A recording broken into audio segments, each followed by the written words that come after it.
Hi, welcome to a new session of Analog Circuits. In today's class 6 under rectifier, especially we are dealing with the diode rectifier, we are going to see if rectifier is associated with a filter, then how does it behave? So initially we'll start with the capacitor, and this class we are going to treat as class 6 under rectifiers, especially of a diode, what we are dealing with the past classes in our analog circuits, that is PN junction diode. So you can see the diode combination with input and resistor.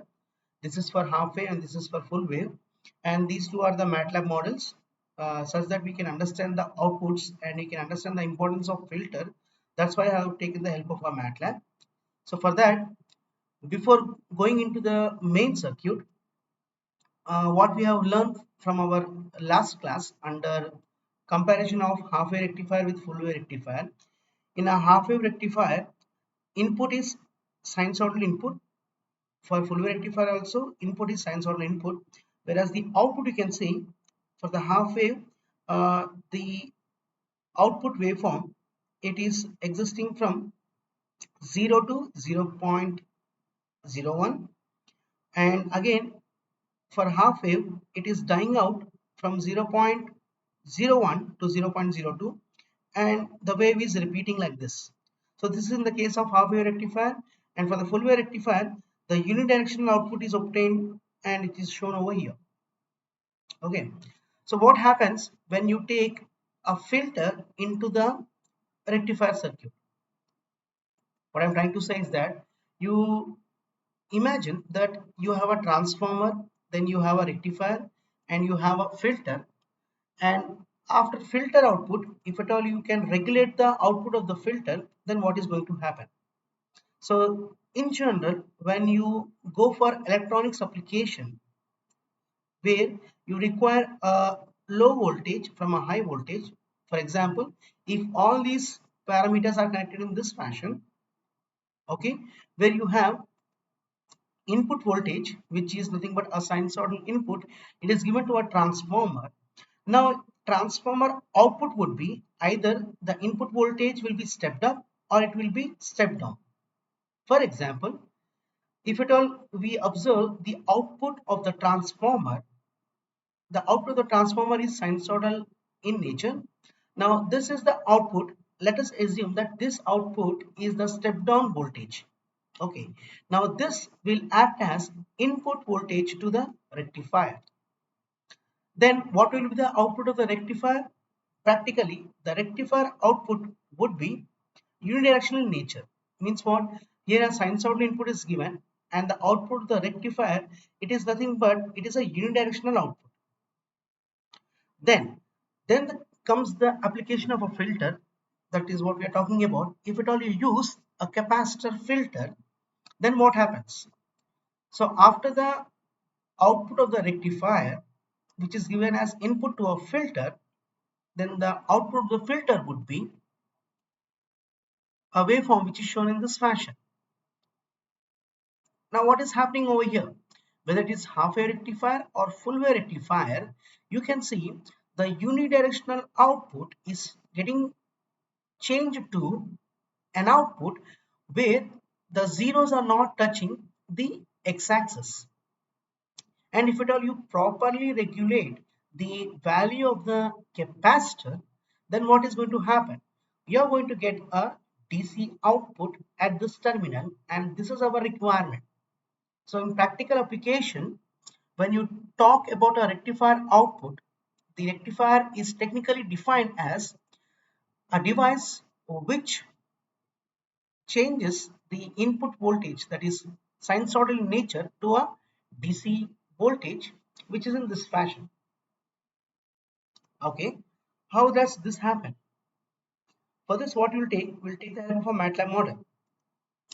Now here you see I have a MATLAB model of 4 different configurations. First you can see I have a source voltage whose input value of peak is 100 volts, the frequency is 50 hertz. Okay, now that is given in series with a diode, and the diode is connected in series with a resistor, whereas the measuring terminals of voltage across input, voltage across output and voltage across diode is connected to these parameters, and the output is taken over this particular scope.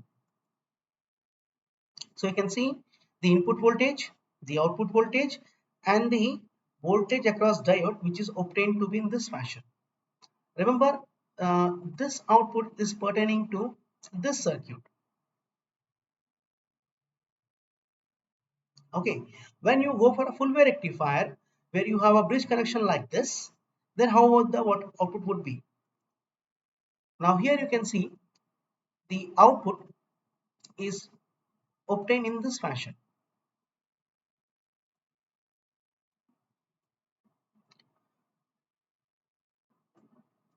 You can see the output of a full wave rectifier over this particular scope.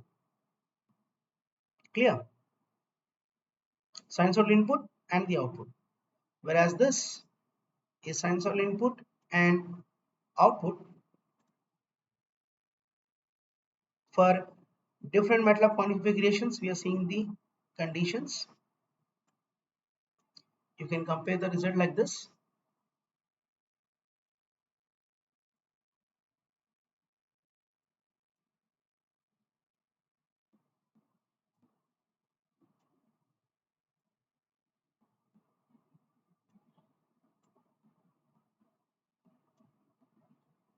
I hope you understood how we got these outputs of resistive load under half wave and full wave. This is already we have done and we have learned in our previous classes. Now let us not go into depth of this particular outputs. So I'm closing them. Now you see, unlike this circuit, you look into this circuit, I have placed a capacitor parallel to resistor. That is, capacitor is placed parallel to a load. In this circuit also, you can see a capacitor is placed parallel to a resistor. Okay, now when you run this model, what is the output you are going to get? For example, here in this particular scope, you see the input voltage, the output voltage, and the diode voltage. How it is? The diode voltage is starting from 0 and it is negatively increasing and decreasing. Now that is the important catch over this particular circuit. Okay, now come back to full wave rectifier. In full wave rectifier, I have not selected the diode output because that is not important information, but the information is about the capacitor connected to resistor in parallel and how the output would be. Now you see this output. Now in this output you can see from 0 100 volts is reached and 100 voltage is maintained throughout this sinusoidal input. Now your input, which is AC in nature, is strictly changed to DC in nature. So that is the application of a filter in any electronic device. Your output waveform you can easily change to, or you can easily tune to your requirement based upon the filter arrangement. So in this class we have seen the application of capacitor as a filter. Moreover, you can see these two are the practical circuits what you have taken. In our previous classes we have seen only resistors connected to half wave circuit and a full wave circuit, whereas in this case we have capacitors coming into this picture. Fine. So when you look back to your concept, which is like this, you have a transformer, rectifier, filter, and regulator regulating the capacitor value. We got the input as sinusoidal, output of the rectifier as unidirectional, and filter output is in this fashion. And finally, if at all you regulate this particular output, you're going to get final output V naught as a constant value of voltage or any parameter which you require for a particular electronic application. So that's all for today's class. Under half wave rectifier, the waveform of filter is seems to be in this fashion, whereas for full wave rectifier it is in this fashion. So that is a difference, again a common difference between half wave rectifier and full wave rectifier. So I hope you like this particular class. Please share among your friends, subscribe to this channel and press the bell icon for the future notifications.